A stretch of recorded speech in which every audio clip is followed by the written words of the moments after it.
All right, let's hear what Wolf Street has to say about it. Yeah, let's do so. Wolfstreet.com, Wolf Richter's site. What will surging mortgage rates do to housing bubble 2? 2.0. Keep talking about this.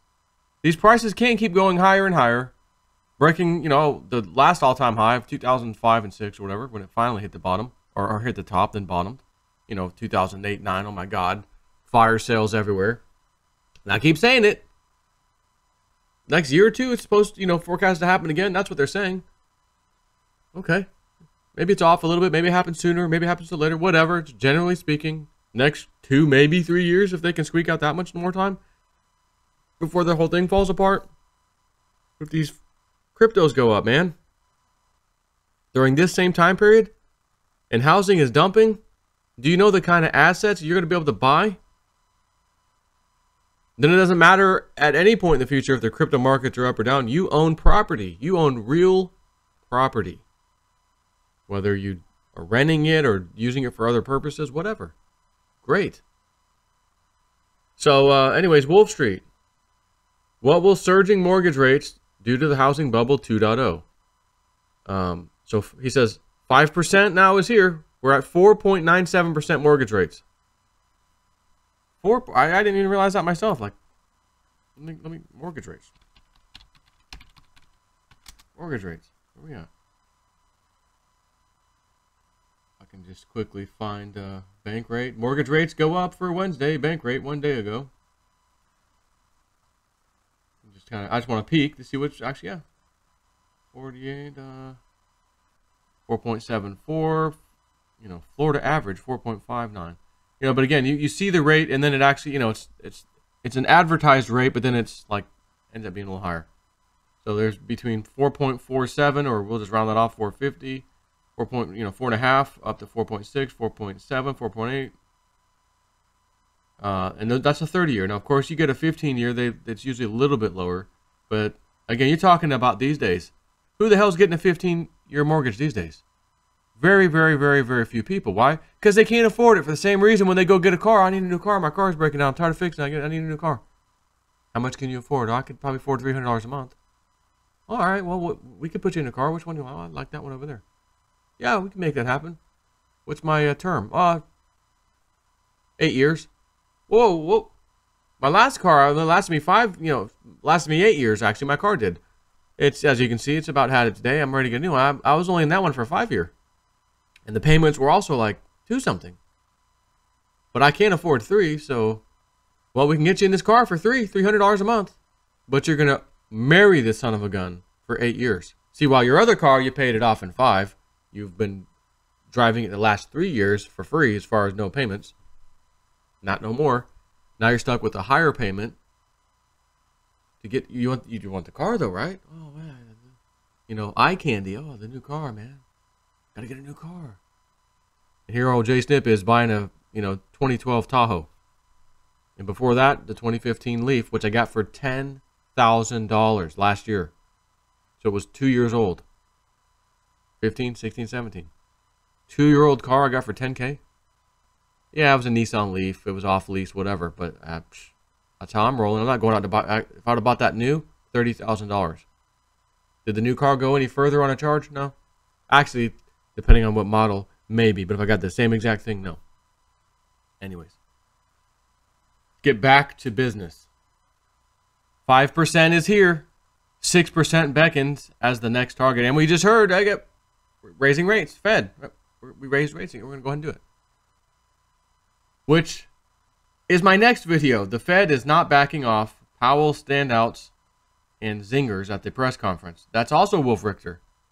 Wolf Richter has a bonus for us, so I'm going to give you that one next. The average interest rate for 30-year fixed-rate mortgages with conforming loan balances, meaning $450,000 roughly dollars or less, and a 20% down payment, jumped to 4.97% for the week ending September 21st.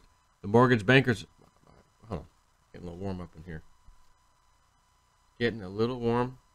Stand by while I turn this air on. In 5, 4, 3, 2, 1. in 5. Oh, there it is. Little phone app. This thing called Casa, K-A-S-A. They make little products like that. It's basically, you plug it into the socket, the outlet, and it has Wi-Fi on it. You set it up. You have a little phone app. You initially set it up to find your Wi-Fi at your house, and then it connects, and then you're done. Now you use your phone app to simply toggle the thing on and off. So you could be driving somewhere. Oh shoot, like me. Oh my gosh, I need to do a video at such and such time. Man, it's hot as hell. My little office is gonna be hot. Let me turn the AC on halfway home from work. Okay, click. Because the AC, this is a wall unit, you know, so it just plugs in. You know, technology these days is pretty cool stuff. Joe, can't you just walk right over there? I could, but my chair's here with my phone on, and I don't want to like trip over, go around. I'll just sit here and press the button. Thanks. Here we go. The average interest rate for 30-year fixed rate mortgages with conforming loan balances, or $453,000 or less actually, and a 20% down payment, jumped to 4.97% for the week ending September 21st, the Mortgage Bankers Association reported this morning. A week ago, it was still at 4.88. Not that you know, too awfully much to really brag about. You know, it was already gaining. But still, it's higher. And what's the next one going to be? 5.2%. Then what? 5.5. Next thing you know, 6%. This is the highest average rate since the brief mini spike that topped out in March 2011 at 5.01%. The last time before March 2011 that we saw this kind of average rate was in May 2010. What do we got? Now the lowest you'll notice was between 2016 and 2017. We got down as low as 3.6%. And then last year, towards the end of the year, it was right around 4%. And it's funny enough, looking at the chart, knowing what my rate is, I happen to capture a good time. Here, let me just show you this, to get into this house. Because all this happened, we got locked in somewhere around here. You know, in this area. So I'll take that for now. But again, I'd rather say, hey guys, crypto's just moonshotted, house is paid off, time to live stream some jam sessions. Crypto karaoke songs going, Steven songs, and we're just jamming. We be jammin', bum bum bum bum. So, the average rate of 5%, some borrowers are getting lower rates and others are getting higher rates, may sound sky high for a 30-year fixed rate mortgage with 20% down in this era of interest rate repression that caused home prices to balloon. But now those inflated home prices must be financed at these higher rates. Which again, is the equivalent in your car, $300 a month. Oh, rates, oh, now it's going to cost you $320 a month. Whoa, what happened? Nothing. Just the interest rates went a little higher, that's all. So I'm paying $20 a month extra for no real reason. Yeah, well, to give the banks money. It's their money and they need it now. Well, no, that's my money. I put my money in the bank. And then they loan it out to people. So it's mine, not their. Well, no, you look at the fine print. You're giving them your money, basically. Anyways, and 6% beckons as the next target. Even 6% is still historically low. It would take rates back to late 2008, just as the Fed was starting to repress long-term rates via its first big bout of QE, quantitative easing. But QE ended in 2014, and the Fed has been raising rates gradually since December of 2015, and has started to unwind QE in October 2017, which includes shedding its stash of mortgage-backed securities that it had acquired to repress mortgage rates. This is a new interest rate era that's going to resemble the old pre-financial crisis interest rate era a lot more than what we've seen in the past 10 years. Mortgage rates, which by the way in 2002 or 3, rates were 8+%. But what was the house? What did you pay for your house, right? And funny enough, again, looking at this chart, we got our house, the first house, the one I fought the foreclosure, once again in this area, because our thing was around 6%, if I recall, 6 or 6.25. But that was over here, and then we had all this, then this occurred, and that's when I started fighting. I said, hell no. Nope, You're not going to do that to me. Won't take it lying down.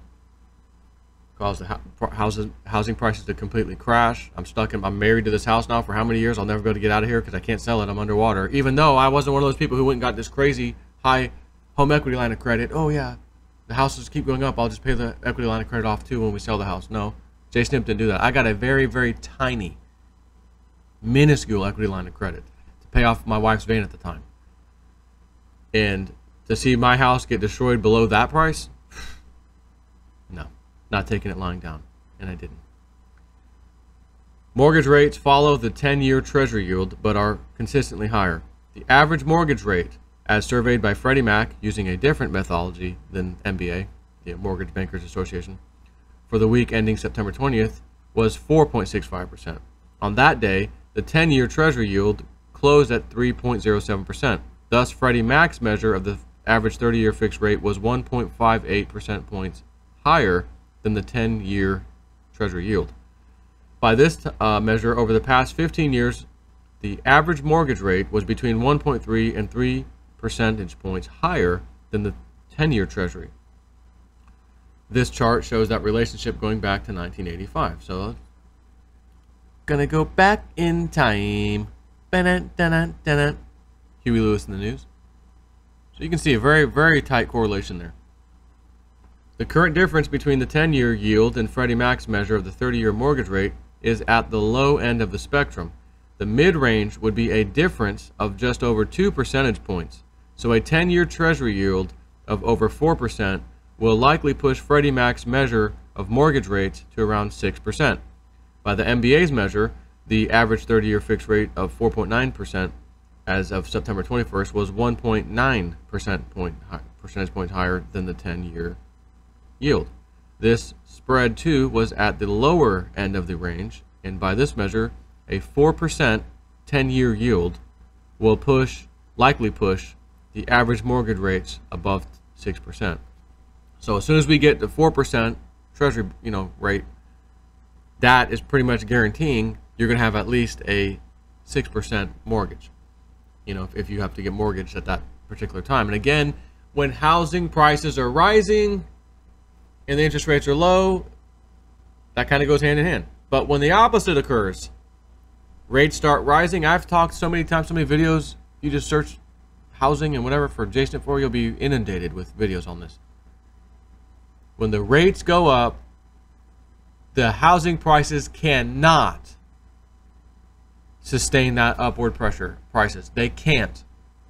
Because you can only, the average person who's making whatever salary says this, like the car example, I can only afford $300 a month. How much can you afford for a mortgage? I can afford $2,000 a month. That's it. So what does the average person do? Do they go get an $1,800 a month mortgage? No. What can I afford? You can afford up to $2,000 a month, basically. Okay, then that's what I want. That'll put me in a nicer area, nicer schools, whatever. We all have a reasoning. That's what we all do. What's the most I can get? Okay, that's what I want. So $2,000 a month, that's it. Let's just say, for easy math, that's a $200,000 house. Okay. Interest rates go up. $2,000 a month, same house, same everything, is now going to cost you $2,200 just because the rates went up. I'm not giving you the exact rates. This is just a very simple, example here. Well, I can't afford $2,200. I can only afford $2,000. So what do I have? What can I afford? Oh, well, you can afford a $180,000 house now for $200,000. But I like the $200,000 house. I know, but that's $2,200 a month. Why? Because the interest rates are what they are today. So that's the difference between me getting the house that I want is because the interest rate went up a little bit. Yeah, correct. Oh, and by the way, don't let me tell you what you're going to actually pay in over the course of 30 years. You will pay more than one, more than two, usually 3 times, sometimes more, 3 times over what you owe on that house. Meaning your $200,000 house, you're going to give the banks $600,000 over the course of that 30-year mortgage. Now again, the wise person will say, well, if I could find any way to pay even maybe additional $150 a month extra on top of the principal to knock that principal down each and every month, each and every year, the next 20 years, you may find, hey, I only paid twice the house, amount of the house back instead of 3 times, and I got out of the 30-year early. But hey man, the house is going back up again, man. Get an equity line of credit, man. Fix your house up, get new cabinets, new kitchen table, whatever you want, man. Everybody's doing it. Oh yeah, all right, yeah. This house is kind of old now. Okay, yeah, I'll go do that. Oh man, you see the housing crash just happened? Yeah, I know. I just got a effing equity line of credit now. Now I'm stuck in my house again. Hopefully, everybody has learned their lesson on how this stuff goes. We didn't see it coming. Mainstream media is telling you, go out and get the equity line of credit. All the advertisers, yeah, I'm going to teach you how to flip houses. Come on to Sarasota, Florida. I'm going to teach you how to flip houses. Yeah. And we're going to compete with each other to buy the same distressed properties and somehow flip them and make money on top of each other. Right. But when the market's booming, you can do it. It works. But when it's not, or there's too much competition, well, maybe I didn't do it right. I didn't have access to the funding. I love the commercials that say, use other people's funding. We'll teach you how to use other people's money to do these house flips. You're going to teach me how to use somebody else's money so I don't have to even dig into my own pocket? Well, and then you go there and realize how difficult and basically impossible it is for you to use someone else's money. But that's another story. And I'm done talking about this one for now. Because interest rates are rising. This is what happens. Get ready for the housing market to be affected in a negative way. Whether we squeak out another year, 2 years, remains to be seen. But people don't start living. They don't stop living. People are getting married. They're getting out of high school. They're finding their mates, like they say in Australia, my mate. Getting married, having kids, got to go to college. Life doesn't stop because interest rates were 3%. Now they're 6%. It doesn't stop. So when it's time for these people, honey, I'm ready to get a house. Yep, let's do it. We were approved. Time, it's our time in our life to get a house. You don't wait. Oh, let's wait, honey. Can we wait 3 years? Can we rent for 3 years? Because I, watch these guys like Jay Snip on YouTube, and he's saying the prices are going to come down. We get a better deal in 3 years. No. Time to get. My car's broken. Now I need a car now. It's my car, and I need it now. Weighing $800. Get a car now. And I need a house now, right? So people live. But again, if you're smart enough and you've got the ability to see the cycles and figure stuff, you can position yourself. You know what? Why am I in a hurry to get a house? Let me go ahead and rent for a while, so I can capitalize on this. These crashes don't happen frequently. Decades sometimes. We just went through a decade. Think about that. We just went through the decade. That's kind of a long time. Like, damn, it really was 10 years ago, 2008. Wow. You're getting older, so it's like the next one's going to be here shortly, right around the corner. Capitalize, right? That's what I'm saying. We got to capitalize. And again, if cryptos start skyrocketing because of all this turmoil, emerging markets, interest rates, trade wars, holy crap. Are we not being set up for a most epic run-up on cryptos to take advantage of all the fire sale assets because of all this crap, this debt? Prices are going to crash on a lot of stuff. So I'm trying to prepare myself to capitalize. I've been talking about this for a while. And you can do the same. But I do say it's kind of sort of contingent on cryptos doing their thing. And if they don't do their thing at the opportune time, well, sorry about your luck and sorry about my luck. Hey, it's just the way the cookie crumbles. But I don't think we're going to have an issue, my friends.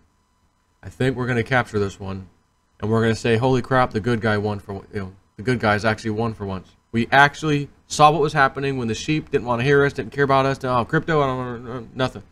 We waited patiently. We saw the slaughter of the markets, little rise, the crash again. We sat through it like we were at war. And we waited patiently. And then, oh my gosh, it paid off. Oh my gosh, now I'm getting to do those things I dreamed about and talked about. That's the goal. Let's hope it happens. Take care.